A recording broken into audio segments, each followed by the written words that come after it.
Warahmatullahi wabarakatuh. Gimana kabarnya nanda-nanda semua? Semoga kalian tetap sehat dan semangat. Kali ini Ibu membahas mapel korespondensi dengan KD memahami komunikasi kantor dan klasifikasi komunikasi kantor. Berikut ruang lingkup komunikasi kantor. Membahas 1. Mengenal komunikasi kantor. Kedua, definisi fungsi komunikasi kantor. Ketiga, bentuk komunikasi kantor. Keempat, sarana komunikasi kantor. Kelima, jenis-jenis komunikasi kantor. Keenam, struktur proses komunikasi. 7. Faktor keberhasilan dan penghambat komunikasi. Terakhir, kedelapan, efektivitas komunikasi kantor. Baiklah, nanda-nanda semua, kita lihat materi paparan berikutnya.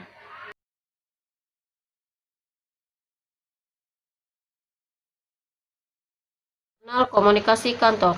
Komunikasi adalah suatu proses ketika seseorang atau beberapa orang saling terhubung dengan lingkungan dan orang lain pada umumnya. Komunikasi terbagi menjadi dua. Komunikasi verbal secara lisan, komunikasi nonverbal secara tertulis atau bahasa isyarat. Untuk lebih jelasnya ada di jenis-jenis komunikasi kantor.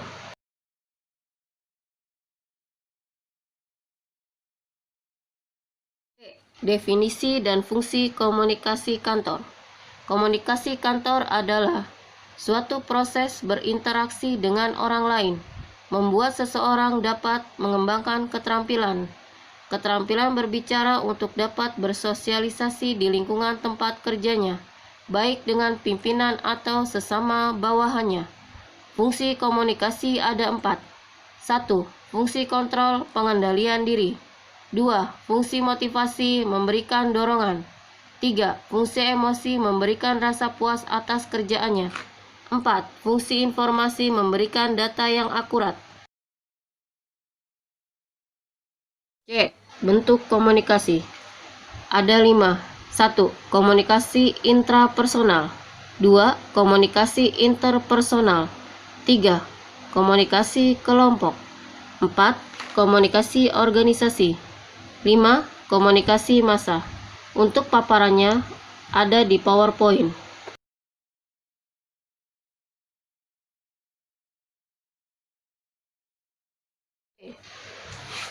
Sarana komunikasi kantor. Sarana adalah segala sesuatu yang dapat dipakai sebagai alat dalam mencapai maksud dan tujuan. Sarana lebih ditujukan untuk benda-benda yang bergerak, seperti komputer dan mesin-mesin. Sarana komunikasi kantor adalah sebagai peralatan dan perlengkapan kantor yang digunakan untuk bekerja, baik itu barang bergerak maupun barang tidak bergerak. Alat komunikasi kantor memudahkan tiap pegawai berkomunikasi dengan lainnya. Contohnya seperti telepon, HP, email, surat, intercom, telex, dan fax.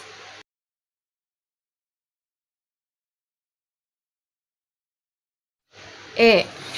Jenis-jenis komunikasi kantor. Berdasarkan cara penyampaiannya, komunikasi kantor terbagi menjadi 2. 1. Komunikasi lisan atau disebut dengan verbal. Bentuk komunikasi secara langsung, di mana kedua belah pihak saling bertatap muka. 2. Komunikasi tertulis atau nonverbal. Sebuah bentuk komunikasi melalui tulisan, baik dengan surat, naskah, belangko, gambar atau foto, dan spanduk.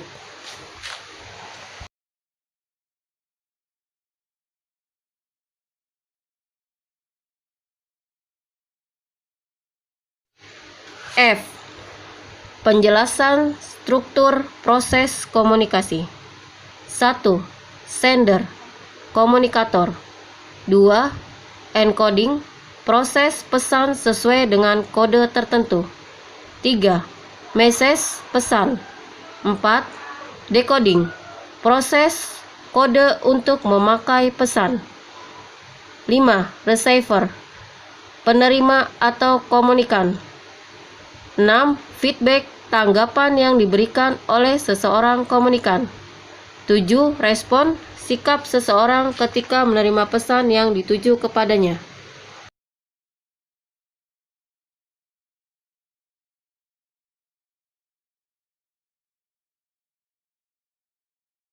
G. Faktor keberhasilan dan penghambat komunikasi. Faktor keberhasilan komunikasi terbagi menjadi 2. Faktor keberhasilan dari sudut komunikan dan komunikator. Faktor penghambat komunikasi terbagi menjadi 9. Kesalahan bahasa, jarak komunikator, indera yang rusak, komunikasi berlebihan, komunikasi satu arah, kecakapan kurang baik, sikap kurang tepat, pengetahuan kurang, serta kurang memahami sistem sosial.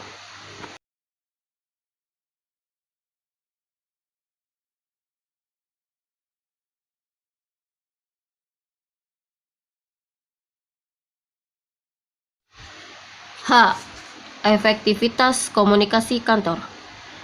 Efektivitas komunikator ialah pertukaran informasi, ide, perasaan yang menghasilkan perubahan sikap, sehingga terjalin sebuah hubungan baik antara pemberi pesan atau komunikator dan penerima pesan atau komunikan.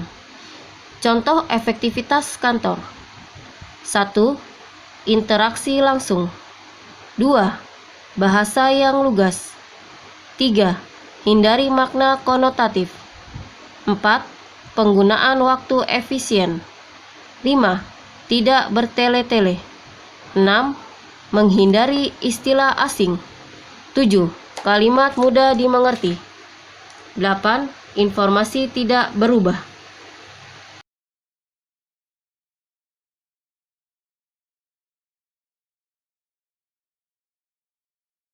Demikianlah nanda-nanda semua, itulah yang Ibu paparkan. Mudah-mudahan materi Ibu bisa lebih jelas dan bermanfaat buat kalian. Apabila kurang jelas, japri Ibu dan WhatsApp Ibu. Jangan lupa bila sudah nonton video ini tolong di like and subscribe ya. Wassalamualaikum warahmatullahi wabarakatuh.